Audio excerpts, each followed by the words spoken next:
ito ang unang bahagi ng katawan ng tao. Ang pangalawa yung kaluluwa. At ang pangatlo yung spirito.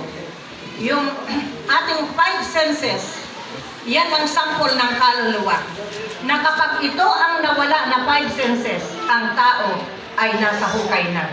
At ang espiritu ay uuwi sa Diyos. Ang kaluluwa at espiritu, ito po ang pinapakain natin kapag tayo ay sumasamba.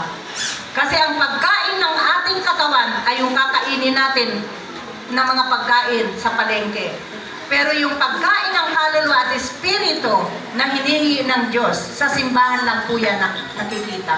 At sa salita ng Panginoon, sa pagbabasa natin ng salita ng Diyos, doon po ito nakukuha na pagkain ng ating kaluluwa at espiritu. Kaya ang sabi po ng Matthew 4:4, hindi lang sa tinapay nabubuhay ang tao, kundi sa bawat salita ng tawi sa bibig ng Diyos.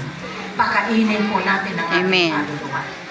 At ito ay sa pamagitan ng panalangin, ng pagsamba, at ng pagbabasa ng salita ng Diyos. Na kailanman, mga kapatid, hindi ginawa ng mayamang ito.